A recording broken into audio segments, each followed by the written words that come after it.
Bem, nós vimos na semana passada o texto do Eduardo Vieira de Castro, que trata de que apresenta uma cosmologia diferente da nossa, uma concepção de perspectiva diferente da nossa. Então, se trata assim de uma diferença de perspectiva muito radical, porque a própria concepção de perspectiva é concebida de maneira diferente da nossa.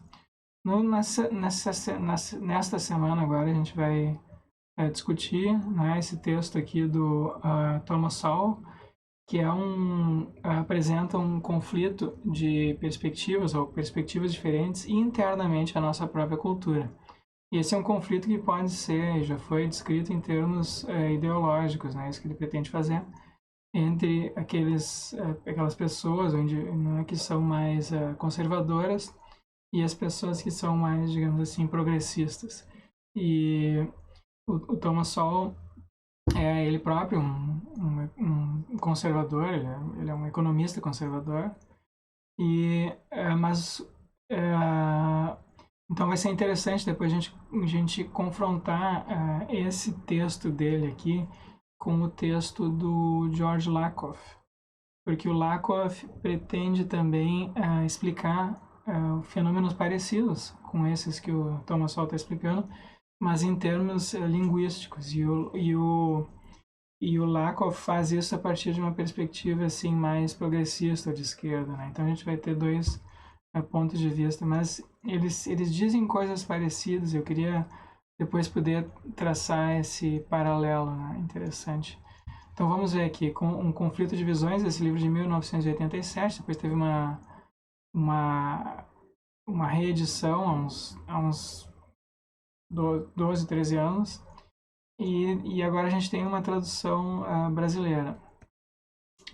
O Thomas Sowell começa distinguindo conflitos de interesses de conflitos de visões. Então ele diz, olha, nos conflitos de interesses, né, quando duas pessoas têm um interesse, eu quero isso, né, digamos que duas pessoas queiram, sei lá, têm um interesse numa certa posição no emprego, digamos assim, os dois têm um conflito de interesse, as duas pessoas querem o mesmo emprego, ou as duas pessoas querem comprar o mesmo carro, ou as duas pessoas pessoas diferentes têm interesses num determinado terreno, numa determinada área, né?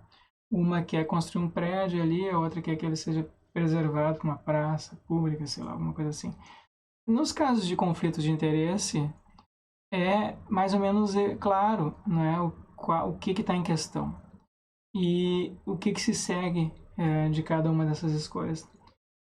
O Thomas Sowell faz a ressalva de que é claro que nem sempre isso fica claro para o público em geral, mas as pessoas que estão mais diretamente envolvidas ou que estudaram o problema, né, que conhecem o que está em questão, elas são capazes assim, de identificar. No caso do conflito de visões, disso que eles chamam de visões, mesmo para as pessoas mais interessadas, mais diretamente envolvidas e que mais se dedicaram àquele conflito, né, em geral elas não têm consciência, o Sowell diz, do que está em questão. Então ele está falando aqui de aspectos assim muito inconscientes, né, da nossa cultura, grandes características, assim, grandes movimentos, grandes inclinações que as pessoas têm e que, em geral, não são analisadas, né? E uma coisa curiosa é que essas diferentes visões gerais que as pessoas têm, elas produzem alinhamentos.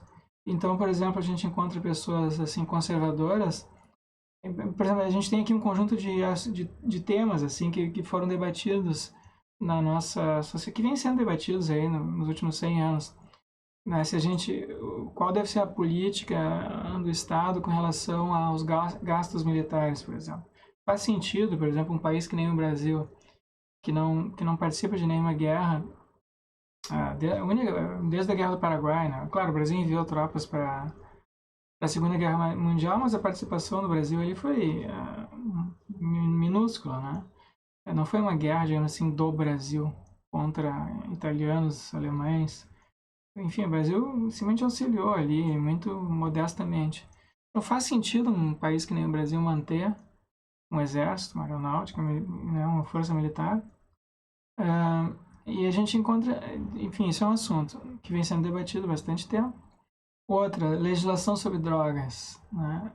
Bastante discussão sobre isso, políticas educacionais, políticas com relação ao meio ambiente, como o que fazer com o meio ambiente, com a floresta amazônica, por exemplo.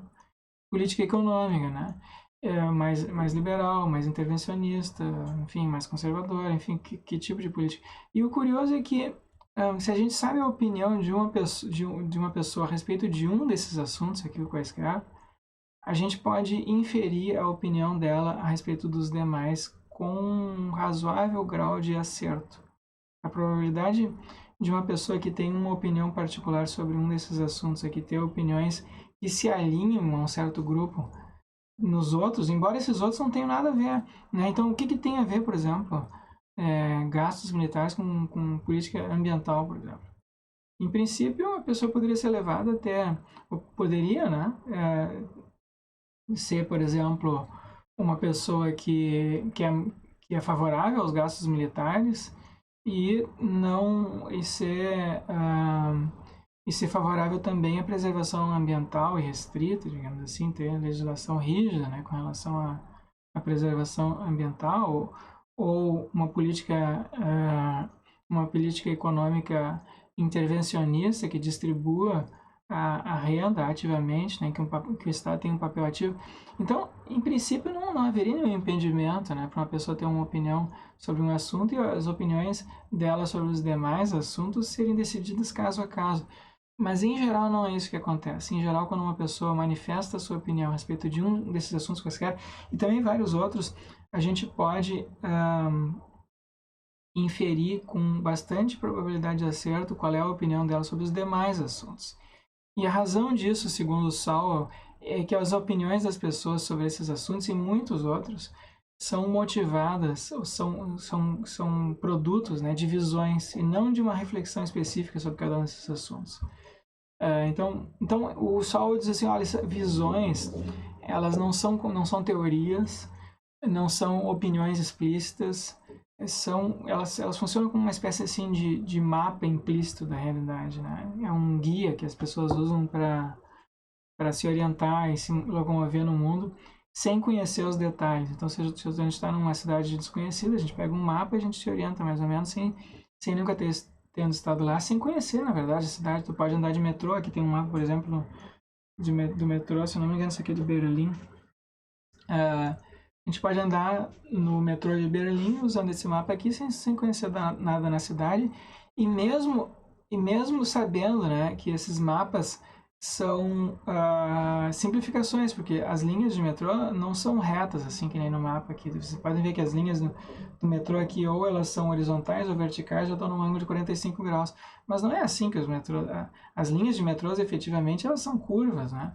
E elas vão desviando de pedras, de montanhas, enfim, de riachos e tal. Mas essas simplificações aqui são úteis, elas servem para a gente se guiar, para memorizar, são fáceis.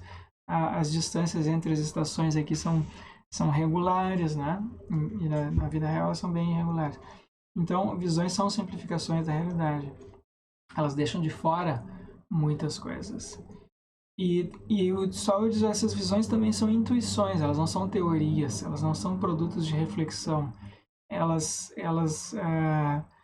são como que um gut feeling, ele diz, né? Que nem uma sensação assim visceral, né?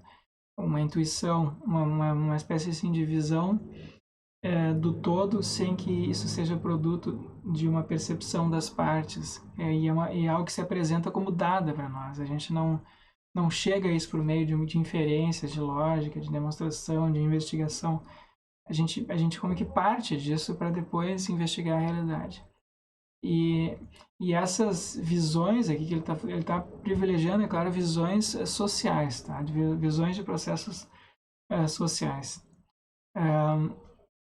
E ele distingue, então, esse é a tese do livro, né? A proposição principal do livro, que nós temos na nossa cultura duas visões principais que vêm dominando aí os debates ideológicos, as posições das pessoas sobre muitos assuntos há muitos séculos. E uma ele chama de visão restrita. A tradução brasileira traduziu por restrita e irrestrita. A palavra em inglês é constrained, que pode ser traduzida também por restringido ou constrangido. Então nós temos uma visão que é constrangido, restringido, restrita, tanto da natureza humana quanto dos processos de causação social. E nós temos uma visão que é irrestrita, ou não restringida, não constrangida da natureza humana e dos processos de causação social. E ele menciona assim, e aí ele menciona uma série de autores, né, que se alinham mais de um lado mais de outro, embora não haja ninguém, esses são tipos assim ideais, né, e não haja ninguém que seja que tenha uma concepção totalmente restringida ou totalmente não restringida, né? Não irrestrita da natureza humana. As pessoas variam, existem graus, assim, e tem muitas pessoas que têm concepções mistas, né? Alguns autores importantes que ele cita aqui têm concepções mistas da natureza humana e dos processos de causação social, mas enfim, há certos tipos e as pessoas tendem mais para um lado ou mais para o outro. Por exemplo, o Hobbes aqui ele apresenta como uma pessoa que tem uma visão, uma concepção restrita, né, da natureza humana. Que as pessoas deixadas a só, elas tenderiam a se matar umas às outras. E o Rousseau tem uma visão mais irrestrita do potencial humano. Né? Ele acha que as mazelas humanas são produtos de instituições sociais da história, que as pessoas, na verdade, ele cita aquela passagem famosa do Rousseau, que os homens nascem livres, né? Mas em toda parte a gente vê eles agrilhoados, presos com correntes. E essas prisões que as pessoas estão submetidas hoje são produtos não da natureza humana, mas das instituições sociais. E para o Hobbes, não. Para o Hobbes, as instituições sociais elas são benéficas, no sentido de que são necessárias para evitar, né, que a propensão humana para a maldade acabe com a nossa espécie, torne a vida inviável, né, para os indivíduos. Então, são duas concepções antagônicas da natureza, do potencial humano e dos processos de causação social. Então, na concepção restringida da natureza humana, as limitações humanas são inevitáveis. Ele cita uma passagem do Adam Smith dizendo assim que comentando, né, que as pessoas, né, se eu lesse agora no jornal que nem acontece agora isso acontecendo, a gente lê no jornal que, sei lá, 10 mil pessoas, 100 mil pessoas morreram, não sei, nos Estados Unidos, na Europa, na China, e a gente faz algumas considerações, né, pensa nisso um pouco, mas como são coisas que estão acontecendo distantes de nós, a gente reflete um pouco e depois vai dormir, não tem nenhum problema. Mas se um de nós soubesse que amanhã um de nós perderia um dedo, digamos assim, que eu ficasse sabendo que amanhã eu teria de, né, necessariamente perderia um dedo, a gente provavelmente passaria a noite sem dormir, com medo disso. Então a gente tem uma preocupação assim desproporcional, né, com uma coisa que é do ponto de vista da humanidade insignificante, que é perder um dedo. E por outro lado tem 100 mil pessoas morrendo em outra parte do mundo, em outro lugar, ou aqui mesmo, no Brasil, e a gente não se importa tanto com isso. E aí o Adam, então o Thomas Sowell comenta que a gente pode tomar isso daí como tem pessoas que tendem a tomar isso como um fato, que as pessoas são assim.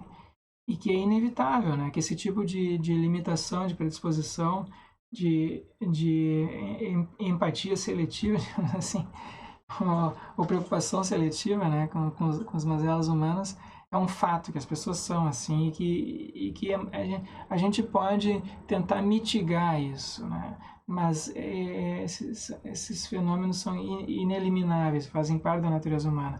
Então, as pessoas que têm essa concepção mais conservadora, mais restringida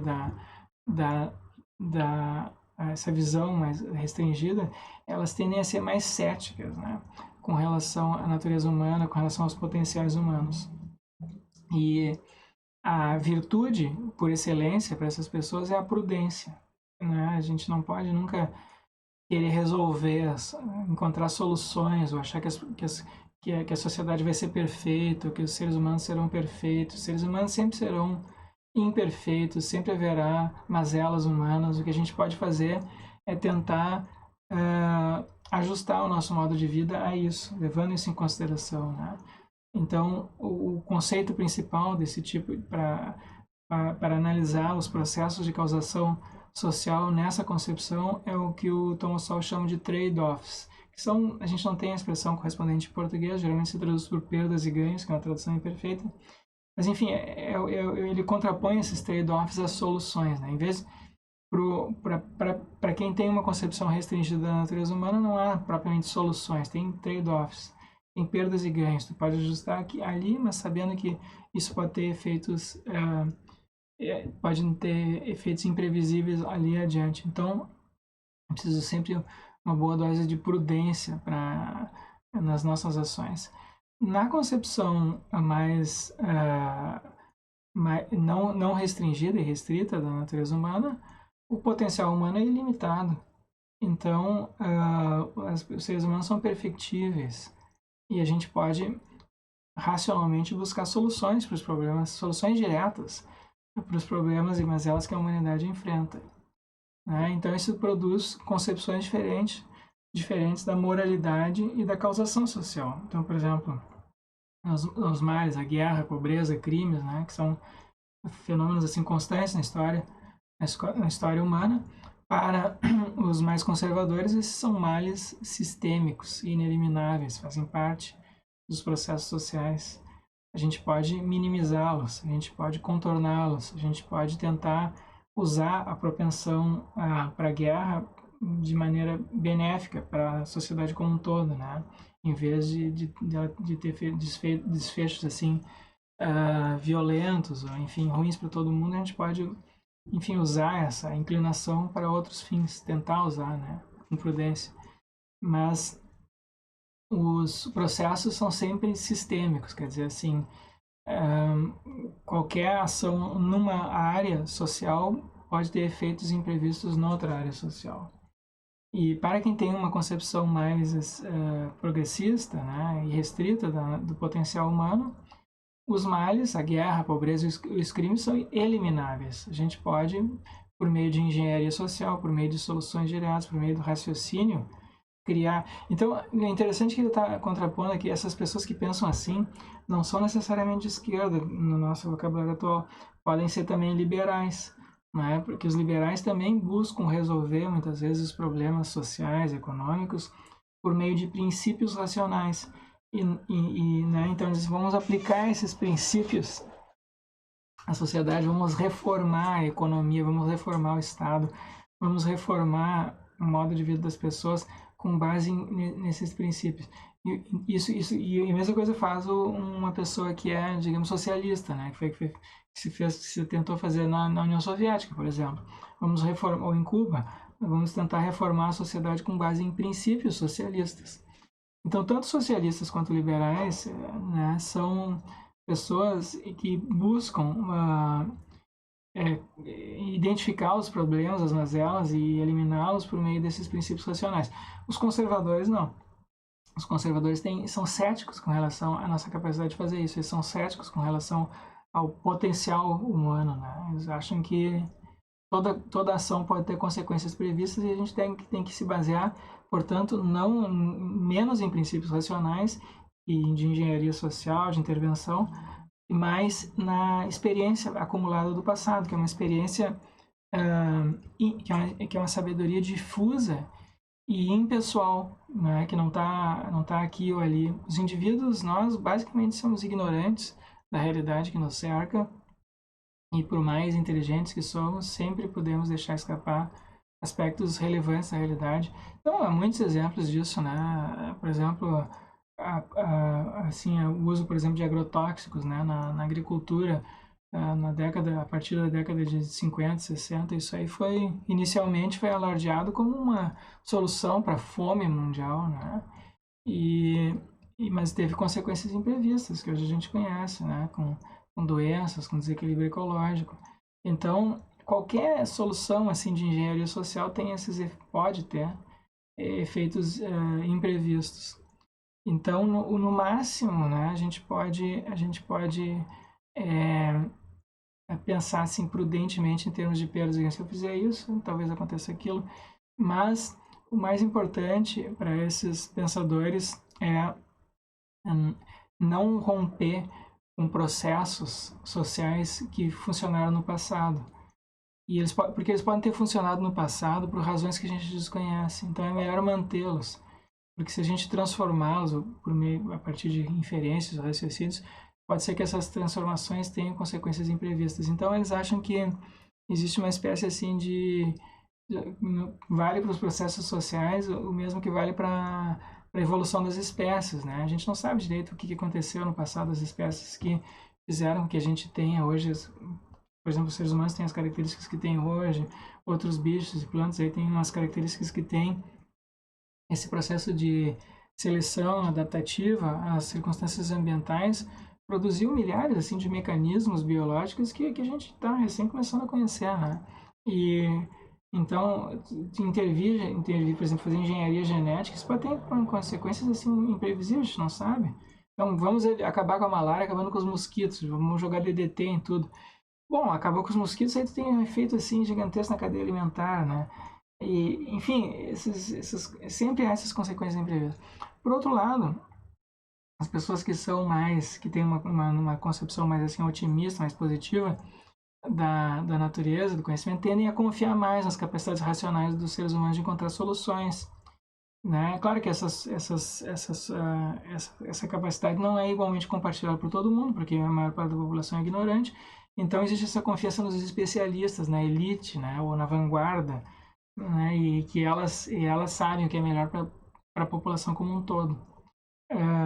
Então existe uma confiança maior assim na capacidade dos intelectuais de resolverem os problemas sociais que nos afligem, né? E essa é uma capacidade individual que não é compartilhada, que não está difundida para a cultura como um todo. A maior parte da cultura, então, nessa concepção, é atrasada e precisa ela mesma de educação e reforma a partir de, digamos assim, de cima para baixo, né?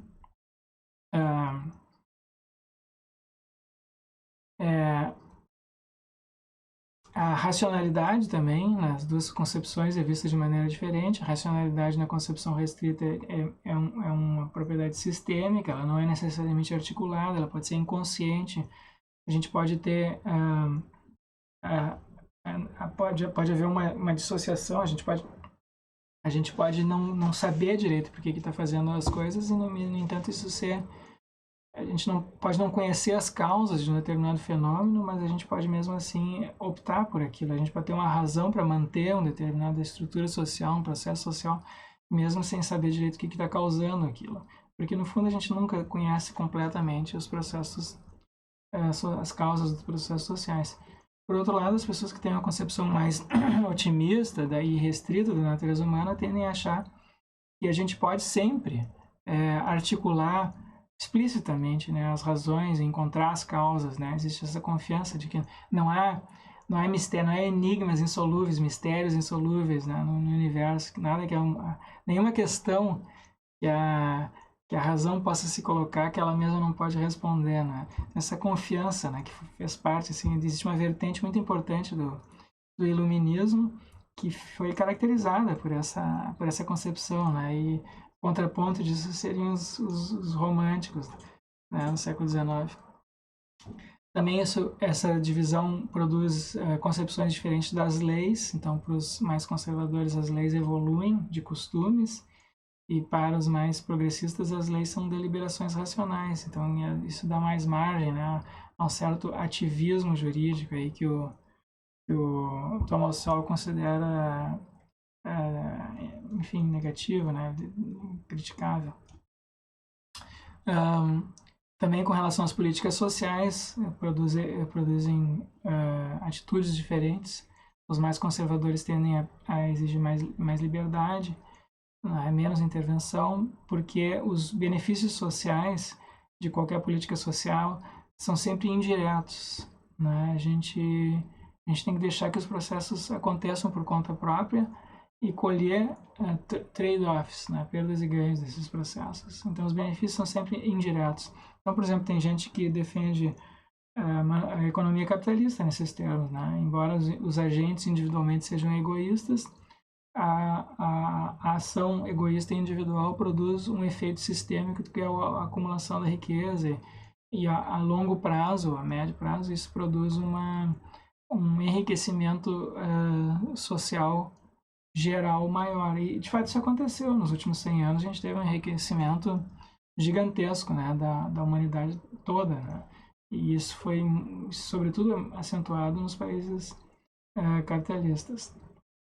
E as pessoas que são mais, que têm uma concepção mais progressista ou mais otimista da natureza humana, tendem a confiar mais em na ação na ação direta, né, e na busca de soluções diretas para os problemas sociais, né, benefícios sociais diretos, não indiretos, não sistêmicos, mas diretos. Então, por exemplo, a legislação impondo a taxação e a distribuição dos ricos e a distribuição da riqueza, a maior intervenção do Estado na educação, o planejamento da economia, assim por diante.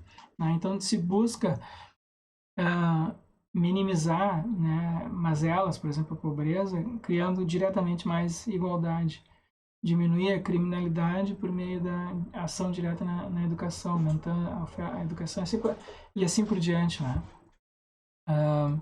Isso produz então valoração diferencial, né, de aspectos da natureza humana. Então, os conservadores tendem a valorizar mais a fidelidade, os que têm uma concepção irrestrita tendem a valorizar mais a sinceridade. Basta eu ser sincero, basta eu querer, eu dizer a verdade, né?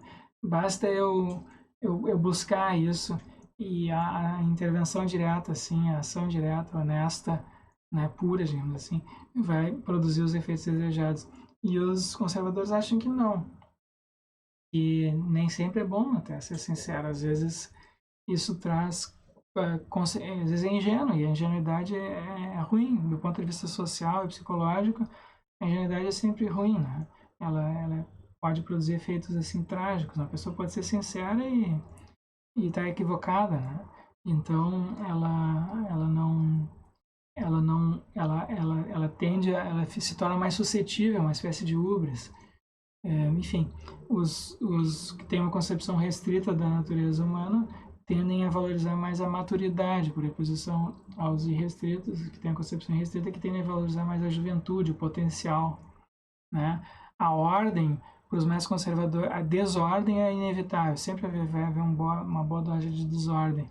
E os mais otimistas tendem a achar que a ordem é alcançável, que eu posso resolver soluções, enfim, eliminar as desordens, né?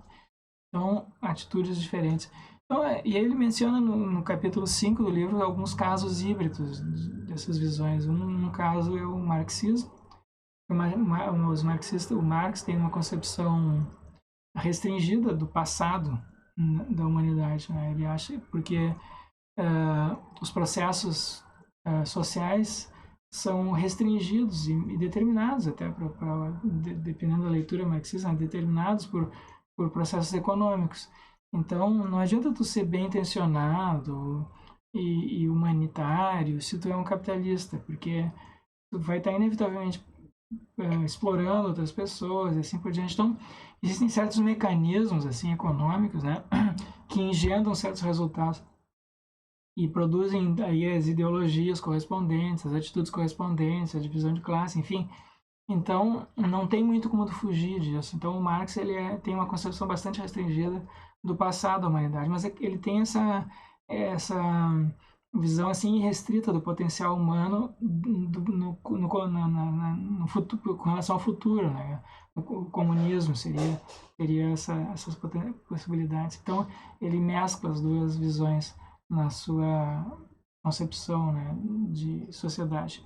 E os utilitaristas também, mas por outras razões. Os utilitaristas consideram que seres humanos, do ponto de vista moral, são restritos, bastante restritos, fundamentalmente assim, egoístas, mas que se pode, por meio da racionalidade livre, né, do potencial dos seres humanos para a racionalidade, corrigir as falhas morais que nós inevitavelmente temos. Então, de novo, tem esses dois aspectos, né, na filosofia utilitarista. Bom, e a segunda parte do livro, o Thomas Sowell comenta casos particulares, né, em que isso se manifesta. Então, com relação à igualdade, as concepções que as pessoas têm a respeito da igualdade, os que têm uma visão restrita tendem a achar que a igualdade não pode ser vista como um fim para a sociedade, mas como um processo. E esses processos são sempre limitados, os fins podem ser alcançados ou não, mas enfim, tu ter como meta um fim igualitário pode produzir um trade-off maléfico, né, para a maior parte das pessoas.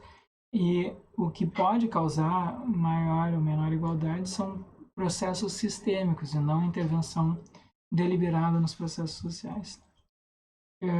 As pessoas têm também concepções diferentes do poder na sociedade. Então, para os que têm uma concepção mais restrita da natureza humana, dos processos sociais, poder, e sobretudo poder político, mas também poder econômico, é menos relevante, né? Porque existe essa lógica, essa articulação sistêmica da sociedade como um todo, que funcionaria como uma espécie de organismo, né?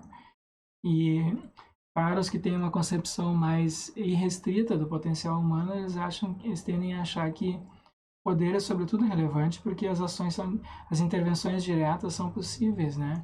E os fins são diretamente alcançáveis por meio da ação direta. Mas é claro que as pessoas que têm mais poder têm mais possibilidade de fazer isso, né?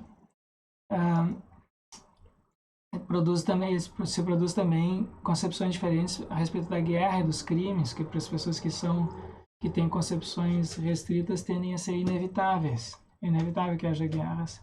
E para as pessoas que têm uma concepção mais otimista, né, mais irrestrita do potencial humano, as guerras são absurdas, irracionais, injustificáveis. E os crimes são evitáveis, né? E a gente pode fazer isso pelo esclarecimento, pela intervenção direta, pela reflexão. Mesma coisa com relação à justiça, concepções diferentes de justiça. De um lado, a justiça para os que têm uma concepção restrita é um valor derivado da preservação social. E para pessoas que têm uma concepção irrestrita, como John Rawls, que ele cita, a justiça é o valor social primário, é o mais importante de todos. Então, se tem assim isso leva, né, uma concepção assim mais mais intervencionista, né, digamos assim, uma busca direta, né, da justiça. E para os mais que têm uma concepção mais restrita, a justiça é obtida por processos sistêmicos e indiretos. E o que se quer a longo prazo é a preservação da sociedade, e a justiça é um meio para esse fim. E concepções também diferentes as pessoas têm com relação aos crimes, né? De um lado se quer a punição dos crimes feitos, e de outro se quer penas individualizadas que levem à educação dos criminosos. Então, o crime já foi feito, não tem como ser corrigido. Enfim, tu pode reparar o dano, mas o que fazer com o criminoso, no caso particular, o que tu pode fazer é educá-lo, né? Isso porque ele tem direitos inerentes, como toda outra pessoa, né? Então, os direitos individuais para os que têm uma concepção mais negativa são direitos de levar adiante os processos sociais autonomamente, independente da ação estatal. E para quem tem uma concepção mais otimista, mais irrestrita da natureza humana, nós temos direitos inerentes, né, que são intrínsecos aos seres humanos, e que é o que então estão acima de qualquer justificação, né? Não precisam ser justificados. E para essas pessoas, então, a justiça social é uma meta. Para os que acham que tem uma concepção restringida da natureza humana, a justiça social é um perigo, porque ela pode tanto ser usada como justificativa para maior igualdade social, como pode ser usada como justificativa, por exemplo, para regimes autoritários ou regimes assim totalitários, né, como aconteceu na Alemanha ou na União Soviética, né, em que se justificavam crimes, se justificavam assim, uma ação estatal totalitária, tendo em vista um bem social maior, né? Enfim, o socialismo, a Alemanha nazista, então aquilo lá era justificado em termos assim de justiça social. Então, para os conservadores, a justiça social é sempre um perigo, porque ela pode inviabilizar o direito formal, né? A justiça formal. Então, o que a gente tem aqui são duas concepções de mundo mesmo, que são vertentes da nossa tradição cultural ocidental. De um lado, a natureza, e elas se caracterizam, segundo o Sol, por terem concepções diferentes da natureza humana e da causação social. Então, agora a gente pode ver. Então, isso aqui explica, a gente pode ver, voltando àquela primeira parte da apresentação que eu estou fazendo agora aqui, por que pessoas têm opiniões diferentes com relação a gastos militares, legislação sobre drogas, educação, meio ambiente, política econômica. Por que as pessoas se alinham, né, em blocos? Isso tem a ver com a concepção, segundo o Sol, né, tem a ver com a concepção que as pessoas têm da natureza humana e dos processos de causação social, direta, indireta, restrita e restrita. Bom, isso, assim, em linhas gerais, é o projeto aqui do Sol neste livro, tá? Ele quer apresentar vertentes que são, via de regra, inconscientes na nossa cultura, mas que mobilizam, né, sentimentos, assim, viscerais, né, das pessoas, que levam as pessoas mais para um lado, mais para o outro. E que funcionam como pressupostos das teorias que as pessoas acabam adotando, da justificação das atitudes que as pessoas acabam adotando. Vamos ver que isso aqui é um tema que vem sendo explorado bastante nas últimas décadas. Então, a gente tem o livro do Lakoff, que analisa esses mesmos fenômenos parecidos em termos linguísticos, e a gente tem o livro do Jonathan Haidt, que analisa esses fenômenos parecidos em termos psicológicos, tá? Mas, enfim, parece um fato, eu acho, que nós temos, de fato, assim como nós temos perspectivas cerebrais diferentes, que nem o McGilchrist falou, né, tipos de atenção diferentes, né, atenção mais global, mais focalizada, assim como nós temos assim perspectivas podemos ter perspectivas cosmológicas diferentes, nós temos no interior da nossa cultura também perspectivas diferentes, né, e elas são de certa maneira complementares, né, porque né, assim, existe para a sociedade, para a cultura, para poder sobreviver, a gente precisa, parece, né, tanto de transformação, né, do uso assim de recursos de engenharia, de reflexão e intervenção racional nos processos sociais, quanto de atitudes mais conservadoras, que valorizam mais a prudência, os processos sistêmicos, inconscientes, que eles são aspectos diferentes da nossa cultura, né? E nos últimos anos vem acontecendo uma polarização muito grande dessas duas atitudes, mas eu queria poder discutir aqui com vocês a complementariedade, né, dessas perspectivas, porque a gente está e ver em que medida, né, o conhecimento assim, das perspectivas diferentes pode ser útil, né, para essa situação que a gente está vivendo culturalmente hoje. Mas, enfim, a gente continua amanhã na discussão online, ok?